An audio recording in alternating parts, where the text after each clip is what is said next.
All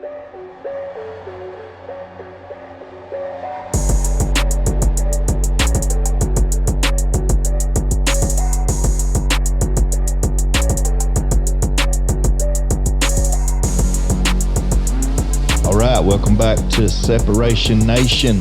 We have a great podcast for you today, talking about a subject that's very, very important to entrepreneurs, business owners.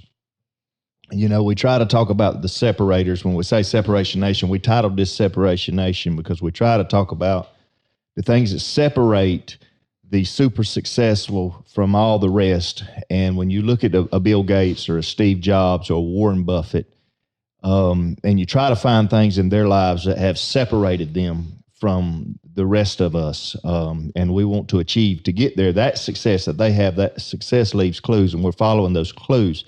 With that being said, I saw an interview with a gentleman that talked about interviewing Bill Gates, Warren Buffett, and I believe one other person, I can't remember exactly who it was, and he asked them this question. He said, all three of you, if you could give me the one secret to success, the biggest secret to success, what would that be? And all three had the same answer. They said focus. Extreme focus is always needed for extreme success.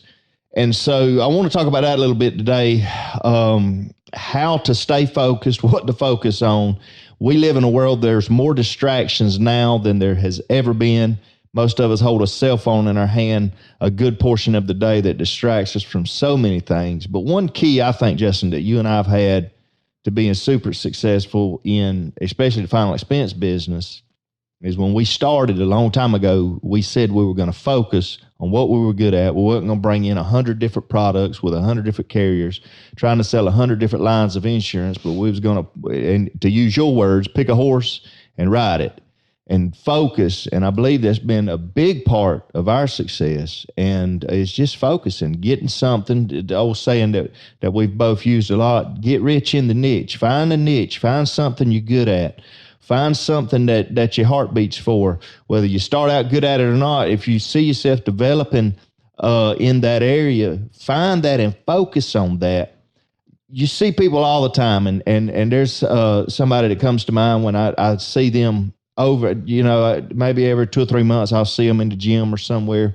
And they always got this idea. They always got this next thing. They've always got this new MLM or this new vision or this new business they want to start.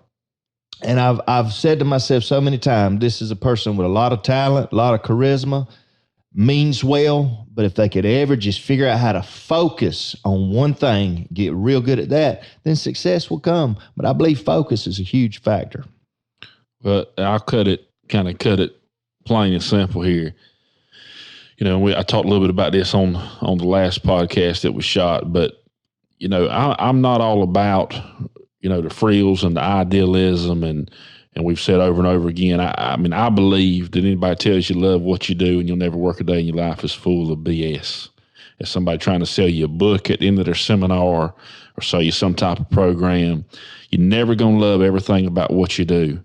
And if you're not going to love everything about what you do anyhow, we had our first quarter meeting, and you talked about the difference in the how and the why. Yeah. And a lot of people get hung up there, and I'm not going to steal your topic because you're probably going to talk about that at some point on this, but the difference in the how and the why. And sometimes we get so focused on the wrong thing, and as you said before, people's out here chasing the dream when they should be chasing the green, because in a lot of cases they're chasing a dream is not a goal. A dream is something you want to do. In a lot of cases, a lot of times people, you're not cut out for whatever that dream is. We've talked about, and I've joked, I'm not going to be a professional basketball player ever. Wouldn't have when I was younger, can't now, not built for it, not agile in that way. It's not going to happen. I'm not going to be an Olympic swimmer. Okay. I'm chunky. I cause resistance in the water. You know what I'm saying? I ain't slim and thin and just going to shoot through it like a needle. So, to a certain degree, you do have to be realistic about your dreams and make sure you're chasing something that is attainable. And so what I always go back to this is you find what's going to bring the most wealth. It's going to make the most money, to put it in plain terms. Okay. Find that. go master it, develop it, learn that in life you have to do what you have to do until you're able to do what you were born to do, or what your dream is, or what you want to do. Okay. Many times in my life and my career, I have done things that I did not want to do, but I knew that I needed to do them because I needed to provide for my family. I needed money. Life's a lot better with money. My daddy's got a quote, Dale Young. I don't know I don't know if he was the originator of it, but he said, money's like toilet paper. I've been with it and I've been without it, and life's a lot better with it. Okay. And so there's you a plain analogy. And so go out, use the tool that's in your hand, whatever it is, you pick it up, you go out, find a tool that's going to make you the most money that you can do realistically, that you can pick up and get out there and conquer and slay and be an earner and grind and hustle and make your money. And you'll be amazed when you start that path and you become successful in whatever it is you're doing. When there was a time in my life, I went through a season, nobody wanted to hear from Justin Young, okay? Nobody wanted to hear from me. I was low on the radar. But guess what? When I started becoming a rock star in the insurance industry, and my name starts getting printed in the magazine, and they start sending me all over the world on these exotic trips, and people see this stuff on social media. Next thing you know, people will start calling you because some people's always watching you. Let me just tell you, you're inspiring people day in and day out that pretend to not even notice you. And people will start calling you, and that begins to elevate things. And next thing you know, nowadays, people want to hear what I got to say. Everybody don't, but some people do, And, just got a call the other day. A group in Tallahassee wants me to come speak. I'll be speaking there in February to a group of business people. So, you got to understand that a way is made by you going out and making a way. And when you don't get all idealistic. Don't think you got to love everything. You manage what you dislike about whatever business industry you're in, and you celebrate what you love. And you understand it's work for a reason. Work is work. Some of it's going to suck, but find what you're going to do. I'll say this before I turn it back over to John on this issue, but, I've got a little saying that I say that I didn't come up with. I've tweaked it a couple of different ways. And I'll give you the PG-13 version since this is our podcast, and I can say what the hell I want to say. But being broke's rich. Being broke's a bitch.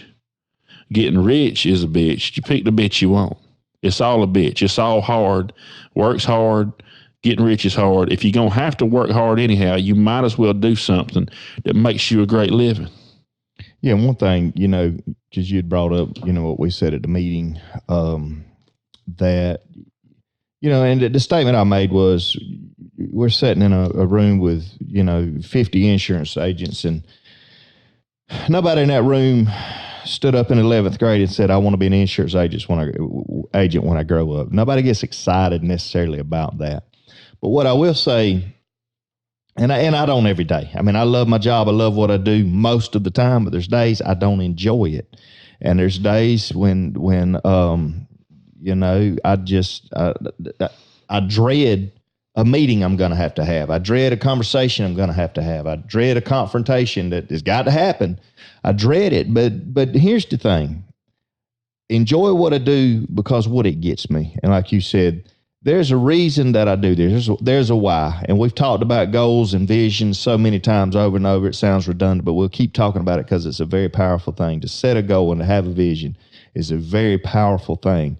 And when I look at a vision board that me and my wife and my kids have all kind of got together as a team, and we've put things up on a vision board that we want to see happen in our life, that we want to attract in our life, nowhere in there really has anything to do with what I do for a living. It has what that's going to get me, what that's going to bring me in life, what that's going to attract to me in life. But I know I'll never get the why I do this without the how and how I do this. So when we talk about focus, you can't just focus on what you're doing. You can't just focus on the job at hand. You can't just focus on selling real estate or selling insurance or building carburetors or whatever you do. You've got to spend time focusing on why you do those things. Because if you'll focus on the vacation you're going to get to take at the end of the year, the minivan you want to buy one day so you can fit out your whole family in a vehicle without being crunched up, or the house you want to buy one day, or the student loans, as another podcast we talked about, the student loans you want to pay off. If you'll focus on the why, the how will become a lot easier, and it will help you to focus on the how, because in life, whatever career you're in, it's going to take extreme focus on the why you do it, the things it's going to bring you, the things you hope to achieve because of this career, or this, whether you work a career, whether you're in a job, whatever you're doing. That's going to give you the power, and that's going to give you the energy and the motivation to focus on the task at hand, whether it's the meeting you got to be in, whether it's the sales appointment you got to make, to focus on that with extreme focus, to be the very best you can be, to accomplish the very most you can accomplish, so that the why will eventually happen. And here's one thing I'll say about focus too, especially from an entrepreneurial standpoint, or from a business owner. And I said earlier, we got to get rich in the niche. We find a horse, and we ride it. We find what we're good at, and we stick to it. A lot of entrepreneurs or business owners feel like they've got to diversify, okay? Diversification is a very key element when it comes to investing in the stock market and different things like that. That's my job. That's my career. I understand the importance of diversification. But this is what I'll tell you. In business and starting businesses, running businesses, and owning businesses, diversify can become diversify. It can kill your career. It can hurt you. It can harm you in a lot of ways. I remember when you and I had a meeting scheduled at a restaurant across the street to talk to a bunch of our agents, and we had a carrier send in a representative to come speak to them. And he said, you and I met, and you said he wants to talk about a little bit about the type of insurance we sell, but he wants to talk to our guys about broadening and diversifying their portfolio into different things that they sell. And you and I both agreed that's not going to happen. This is what we do, and this is what we want to talk about. We're not here to try to make this guy sales come up. We're here to make our company grow and our agent sales, and we want them to focus on the main thing. And a lot of times I feel like in business it's very tempting to add this other product or this other stream or this other thing because somebody else is doing it or somebody gives us advice. Well, you got to stick to your guns. You got to know what you know, and you got to focus on what you can focus. It's kind of like drilling for oil. If you want to hit oil, you're going to have to drill deep, not wide, but deep. And in business, it's the same way. If you want to be successful, you got to dig deep, not necessarily wide, but you got to find an area. You got to focus on what you're good at. Have you seen that new truck that Lamborghini's got out? No, because Lamborghini don't make trucks, because they're good at making sports cars. They know what they're good at, and they stick to it. They don't diversify into all these other areas. They've mastered, they've honed their craft, and they focused on what they're good at, and their entire focus as a company is to get better and better and better at the sports car. Yeah. Well, a specialist, just think in terms of your doctors that you see, physicians.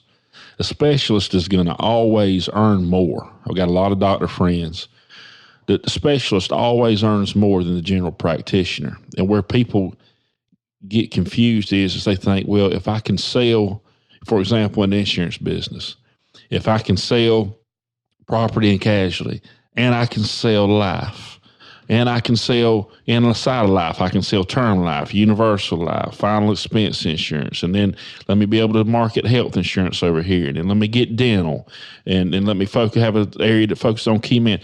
You're so spread out that you're not good. You ain't killing nothing. All you're doing is wounding a bunch of stuff, okay? But you're not getting the bullet to sink into the heart of the matter. And so many people want to be the Walmart, so to speak, of their industry. They want to be able to do everything. Well, you're master of nothing when it comes to that. Well, if you try to be everything to everybody, you end up being nothing to nobody. Yeah. It's bottom line. And we've seen this in our industry, in the insurance business. There's a lot of shops closing up because And we've had agents come to us from household names because they say, look, I got in this business to sell life insurance. I don't want to sell property and casualty. I don't want to sell annuities. I don't want to sell this and that. But and I'm good at this. I'm good at selling Medicare supplements. I know nothing about this other stuff. This is what I want to do. Listen, that's smart. That's wisdom. That's finding what you're good at and sticking with it. You know, Robert Kiyosaki, we were talking about him on our break in between podcasts. And he says this, he's got an acronym for focus. He says, focus stands for follow one course until successful. Mm-hmm. Follow that course. And now this is a guy that's been successful in real estate. He's been successful in the oil business, and he's been successful as a speaker and an author.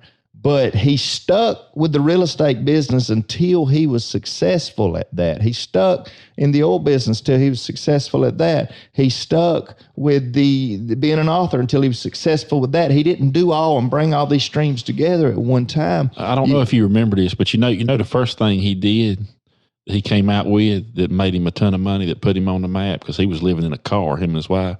You remember in the 80s? Yeah, the Velcro wallet. The Velcro wallet. Yeah. For those of you listening, Robert Kiyosaki invented the Velcro wallet. Made it popular. And so, you know, and that's his advice. Focus, follow one course until you're successful. And listen, I know guys in town. We got a couple guys in town. They own 4 or 5 different restaurants. Guess what? They're just doing the same thing over and over. They're successful. They know the field. They know what they're good at. They're good at opening restaurants. They're good at running restaurants. They're good at that niche, and they stick to it. There's so many times successful business people, and I sat with a guy not too long ago. He had 2 businesses. One of them was super successful, but all of the profit that came from that successful business was having to be dumped in to something that he was passionate about. He wanted to see work, but it absolutely was never going to bring him the cash flow and the income that this business. So instead of being able to celebrate the success of one business and actually live at the level he could be living, he was struggling because this other business was sucking everything from it. And that's because he wanted to diversify. He wanted to move out into other fields. And there's nothing wrong with moving into other fields, but make sure you got the field you're in, that you're starting with. Make sure you got that running. Make sure that's successful and it don't need you so much, you know, and that allows you to focus and to continue to make strides in that business. And I'll tell you, you know, another thing that steals our focus in business is not just trying to do multiple things with multiple different streams and multiple different businesses, but trying to do everything in one business. Yeah. You got to have some help. You got to be able to delegate. You got to be able to duplicate yourself and to continue to grow by doing only doing what only you can do. And there'll come a time, for those of you that are in business, that you can diversify. A lot of you maybe are doing one thing great, but you've got aspirations or you're passionate about another area. But just let it happen organically. Let it come when the time's right. But, you know, once you're in cruise control in your current business, what you'll find on the pathway to success, okay? You know, and again, the destination, where you're going to end up to become successful is not nearly as important as who you become along the way to that destination. And understand that on the pathway to success, which is oftentimes crooked and roundabout and up and down, and it's a roller coaster, okay? But on the pathway, everything you need will come to you along the way, and it's just part of it. When you're taking massive action and you're putting yourself out there, when the time's right, what you'll find is there'll be opportunities that'll rise that will move congruently with what you're already doing, so it doesn't create drag and pull. You know, I've described things to you before, John. We're talking, you know, and said, you know, this situation over here is like a piece of sheet metal just to come loose, flapping on the wing of a 747 over here. You know, I mean, it ain't working. It isn't moving the same direction we're moving. It's trying to go the other way, and it's creating drag on what we're trying to do. And so it'll come. There'll be other opportunities that arise. There's some things that I want to be involved in, but guess what? I'm not there yet. And if you're not there yet, to quote John Tanner, you're not there yet. And you got to know when you're there, when you're not there, have some humility, work hard at what you're currently doing that you're seeing fruit from so that you can enjoy the fruit of your labors. Because we did a podcast, on burnout here a few weeks back. And that's one thing we talked about is one thing that's going to cause burnout is if you're not able to celebrate none along the way with what you're currently doing, it'll create all kind of hell and aggravation, stress and depression in your life. So just chill out on the things that you might want to do and understand you'll know when the time's right. The opportunity will arise, open itself, and you'll be in a financial position then that even if you got involved in that other thing and it didn't work, it wouldn't be deadly. It wouldn't be detrimental to you. Yeah, and another thing too. One way to stay focused, or one thing that we need to focus on to help us through all this is we've got to focus on achievement and not movement. In business, there's a story. I actually read this like 2 or 3 days ago, and I wrote some of it down. It said when Steve Jobs returned to Apple after being gone between 85 and 97, he got rid of about 70% of Apple's product line, or their actual product plans that they had in place, because he said he did not want a vast product line, did not want to be good at a vast amount of things, but wanted to be great at just a few things. Now, if you think about Apple now, they've got the MacBooks and the Apple computers. They've got the iPhone. They've got earphones. It's not a huge suite of products. I went into to Verizon the other day to pick out a phone, and the different brands of phones were there. And you went by this one brand, and they had a whole wall of phones, different types of phones you could buy. Then went by a different brand, and they had an entire wall of phones. And I just said, look, I just want the new Apple phone, just the new iPhone. Went over in the corner. There's 4 of them. You know what the difference is? The size and the storage capacity. They're making the same product a little bit better every time, and they're selling more and making more money than all of these other brands combined. Now they're getting into new stuff, and now they got Apple Pay, and it seems like they're going to try to get into the banking industry, and that's fine. But they do one thing until they master it. They've mastered the cell phone. They mastered the iPod for a while, and then they just put it in with the phone, and now everybody just buys the phone. But when they master something, then they move on to another product, and I think that's the key to it all. And concentrate on achievement and not just movement. What are you achieving during the day? What are you achieving in business? The bottom line is always the bottom line. Yeah, and just eliminate the distractions in your life. We've kind of covered this broad, but for those of you that are in that industry, that and you're keeping the main thing, know that inside of that example, okay, of being right there, doing what you know to do, know that there will always be distractions. There'll be things to come at you. And what you focus on in life, you empower. So for those of you that have a career in sales or you've started that new business, just, listen, keep the negativity out of your life. Keep the negative relationships out of your life. Listen, especially if you're in sales, make sure your home is at peace. Do what you need to be doing, because you can't go out and conquer in the battlefield, and you can't be successful and be focused during the day on what you're doing if you've got all this drama, this needless chaos, if you're not managing your finances properly. All that draws energy away from you being able to maintain and be successful at what you're doing. And just, I used an acronym the other day in a meeting we had, WIN, which is real simple, okay? And I like acronyms like this, but what's important now? WIN. What's important now? Don't allow things to sidetrack you. Keep the main thing the main thing. If you're in a sales position, get out, go to work, don't be on the phone chatting up with your buddies and taking 100 phone calls that's unnecessary from your kids and your wife. Understand that wherever you're at, there you are, and you need to be present in that moment, because there's a lot of things that you may not have control over in life, but you do have control over keeping the main thing, focusing on what's important now and making sure that that does not steal your focus, especially those of you in sales that are listening to me. What's important now? And then another acronym that I used in that meeting the other day that I've been liking a lot is AMP, and that's attitude, moment, and process. Nothing will help you stay focused better than having your attitude right, your mental state. We've said it 100 times, your state determines your fate. An attitude, moment, process. When you have the right attitude and you're in that present moment and you're staying on course with your process, it's going to always lead you to success. So it's the small foxes that spoil the vine. It's the little things a lot of times in our life. So you may be focused on your career, but maybe you're dealing with tons of distractions and things at home or with your finances that are out of order. Maybe you need to take audit of some relationships. Maybe you need to create a process and inside of your own home on, things that the wife does to help you so that you can focus during the day. And maybe if she stays home, and just be intuitive about what's going to help you and your purpose and in your destiny, and keep the main thing, and just keep moving towards that without a lot of ulterior distractions and things that's always pulling you aside. Because we see a lot of people that's real gifted, but they can't get their home life in order, or they can't get their personal finances in order, and that can end great careers.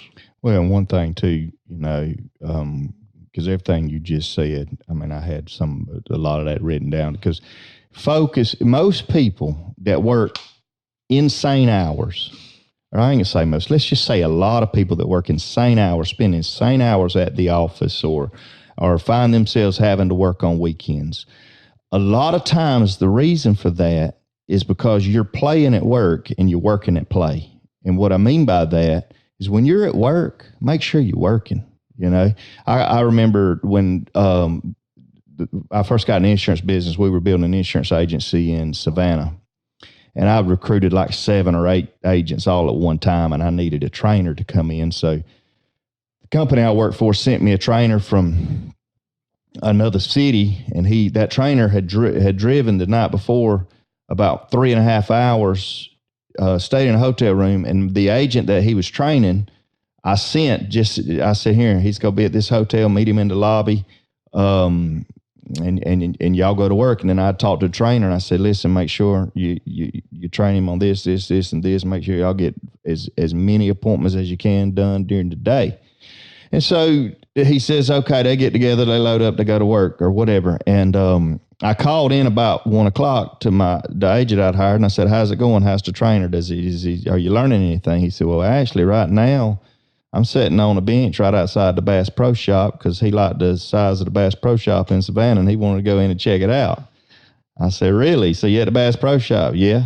I said, well, what did you do? I told you to meet him at 9:00. What did you do? Well, he called me and told me he'd be down at 10:30, that he was having to finish up on something, and we actually went and had breakfast then at that point, and now we're at the Bass Pro Shop. So I said, so it's 1:00 and you hadn't worked. That's playing at work. Get out and work. That's what you're there for. If you got to spend 8, 9, 10 hours doing something, make it count, make it work. Because let me tell you what that gentleman was doing. Because that guy had a wife, he had kids. The guy he was training had a wife and he was kids. He was stealing time from his wife and his kids. And that's why she's always bitching about him working all the time. Well, he ain't working, baby. He's at the Bass Pro Shop. He's trying on shoes. He's doing this, that, and the other, because he's playing at work. And then when it's time to play on the weekends or at the beach or whatever, he's having to work. So play at play, work at work. Don't work at play, and don't play at work.